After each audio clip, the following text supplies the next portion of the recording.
Vamos con la parte de teletrabajo desde el punto de vista de los riesgos laborales.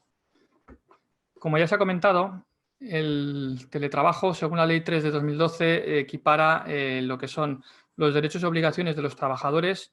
en materia de seguridad laboral para las personas que están en casa como para las personas que están en su centro de trabajo fijo. Por lo tanto, los trabajadores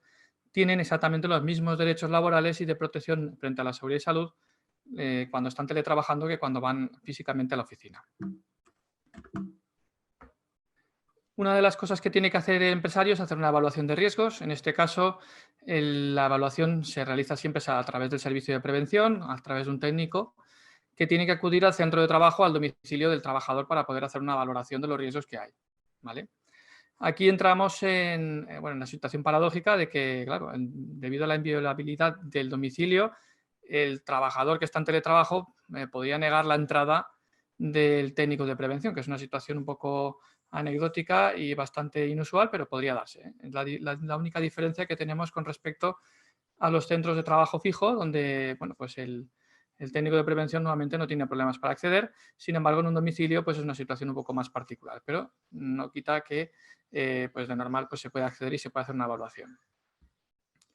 Entre los derechos que tiene el trabajador, pues igualmente también tiene derecho a llamar a la inspección de trabajo, igual que puede hacer un trabajador en un centro fijo. Y aquí también tenemos una situación paradójica, que también podemos negar la entrada al inspector de trabajo a nuestro domicilio. Pero bueno, estas son situaciones anecdóticas, lo que quiero que entendamos es que los derechos son exactamente los mismos y los deberes también.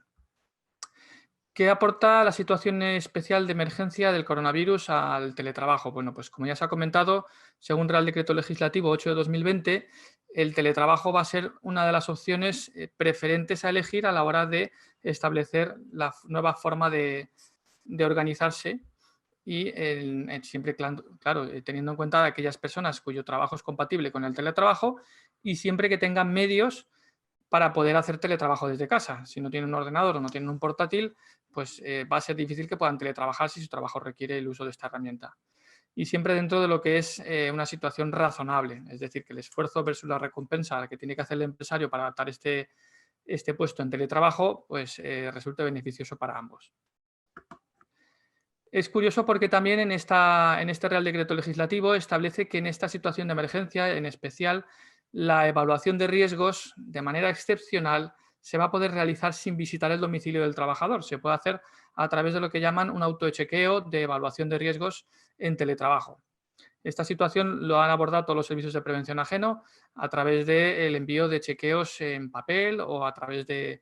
chequeos o autochequeos online, donde el trabajador va respondiendo a una serie de preguntas con respecto a su situación de seguridad, de ergonomía, medio ambiente, y en función de la respuesta, pues si estás respondiendo adecuadamente no te da ningún consejo y si lo haces mal, el cuestionario te dice consejos para evitar o para mejorar tu situación de salud laboral en casa. Son consejos al final, ¿eh? Sí que es verdad que está previsto que el empresario pueda adaptar determinadas circunstancias del lugar de trabajo, que es tu domicilio, y hay otras en las cuales el empresario no puede entrar, como por ejemplo pues que ahora llegue verano y tengamos mucho calor en casa y no tenemos un sistema de climatización, pues la empresa no nos va a disponer un aire acondicionado. Pero hay otra serie de medidas que sí que podrían facilitarnos, más sencillas, por ejemplo un teclado aparte para una persona que trabaja con un portátil, etcétera. Aunque el sistema de autoevaluación está más dirigido a que el trabajador sea capaz de adaptar su puesto de trabajo en base a una serie de preguntas, ¿no? Pues la posición del teclado, la altura de la pantalla, etcétera. De todo lo que se puede evaluar dentro de lo que es en riesgos para el teletrabajo, tenemos las disciplinas de ergonomía, seguridad, los riesgos psicosociales y el medio ambiente, que son los que más nos pueden afectar. Y vamos a hacer un vistazo rápido dando una serie de pequeños consejos que deberíamos de conocer todos.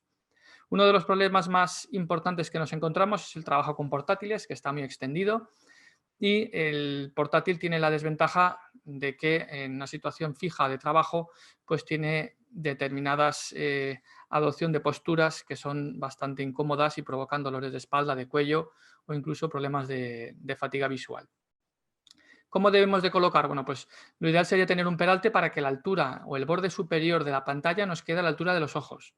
Eso con un portátil que no tiene un peralte, pues no se puede hacer, es muy difícil. Además, esto implica que ya también tienes que tener o una pantalla aparte y además un teclado aparte. El teclado del portátil es muy poco práctico por la estrechez y la poca anchura que tiene, lo que obliga a hacer una desviación lateral de muñeca. Muy recomendable, ya sabéis que el reglamento de lugares de trabajo y en especial de pantallas de visualización de datos establece que tenemos que tener una silla con 5 patas, regulable en altura, que sea transpirable, reposabrazos, lo cual, pues, por lo general casi todo el mundo tiene una en casa, pero si no se tiene, pues una de las cosas también a mejorar. Y además, debido a la atención continua de llamadas telefónicas, que ya por lo general haremos todos mediante el móvil, lo que sí que es muy recomendable es que utilicemos auriculares con micro, lo cual nos evita tener el cuello totalmente ladeado en largas sesiones de llamadas telefónicas. Aquí tenéis un ejemplo de la postura, no está exagerada, ¿eh? Si nos damos cuenta, cuando utilizamos el portátil muchas horas, al final la postura que adoptamos es esta, es decir, reclinación de lo que es la columna dorsal, las manos muy juntas, el cuello también de una manera bastante incómoda y al final esto con el tiempo acaba generando lesiones, dolores de espalda y problemas musculoesqueléticos.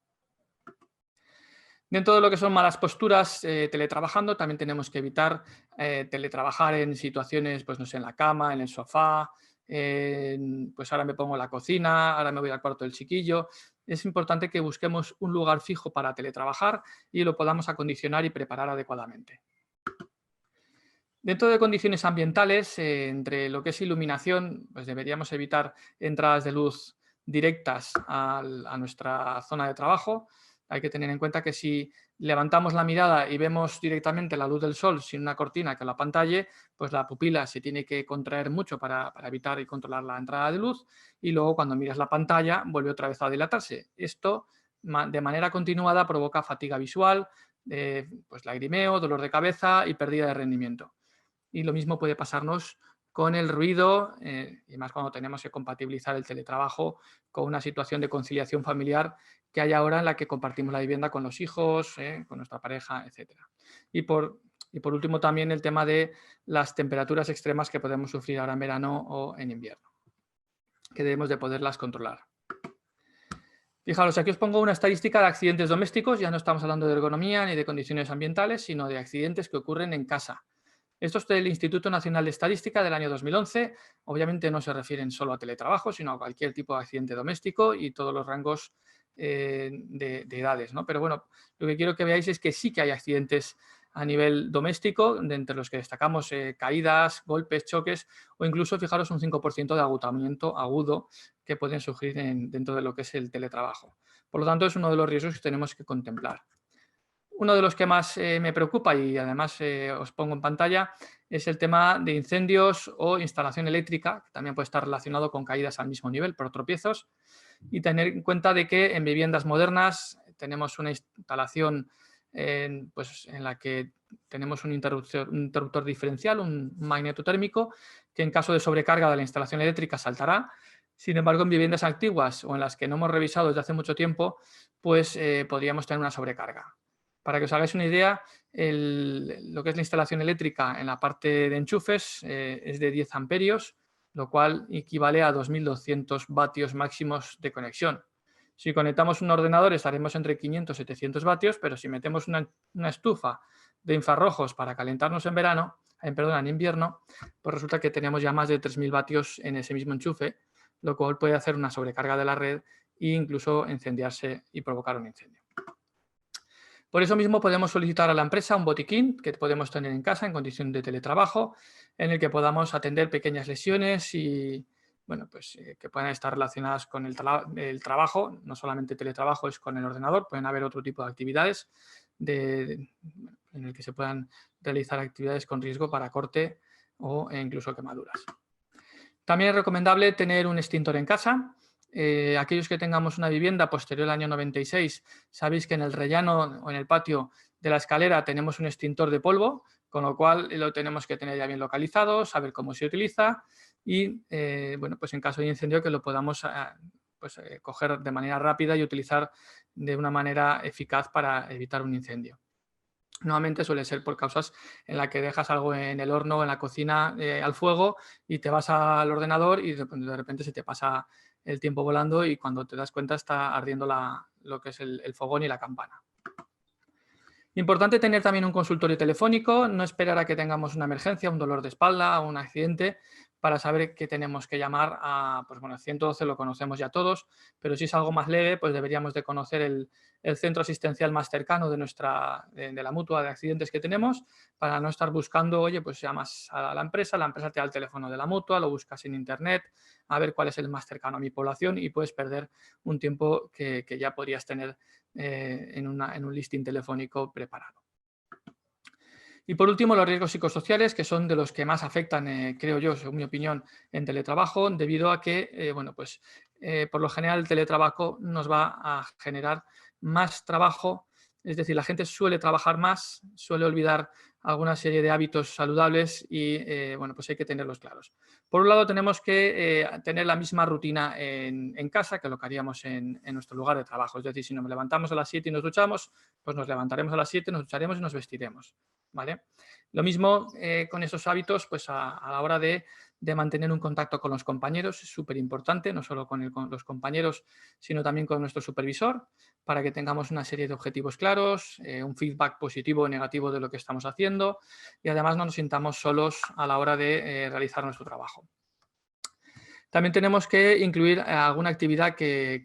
pues, con ejercicio, con alimentación saludable y no pues, alarguemos jornadas interminables hasta las 7, hasta las 8 de la tarde y luego ya cuando llega la hora de hacer algún tipo de actividad pues no tengamos ganas, con lo cual caemos en un sedentarismo que puede ser muy negativo para la salud.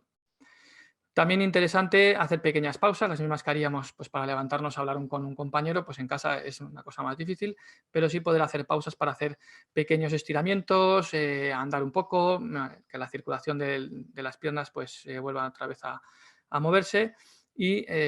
también otra de las cosas importantes es evitar estar continuamente mirando las redes sociales, el WhatsApp, porque es una distracción que bueno, podemos pecar si cabe más en casa que en el trabajo de revisar. Es decir, no quiero decir que no las revisemos, pero que sí nos pongamos una serie de pautas para hacerlo. Es decir, pues mira, cada 2 horas me tomo una pausa de 10 minutos, me tomo un café, veo redes o veo un poco la televisión, pero muy bien pautadas y que no sea algo que esté continuamente pues haciendo que nuestra concentración se disipe en otro tipo de actividades. Y además también tenemos que contar con el apoyo de las personas con las que convivimos, ¿no? En las que también puedan entender cuáles son nuestras necesidades en determinadas circunstancias para hacer desde una videoconferencia. Aquí os pongo una serie de imágenes en las que bueno, pues uno compatibiliza una videoconferencia con una imagen por un lado y con otra imagen por otro, pero sí que tenemos que tener el apoyo familiar.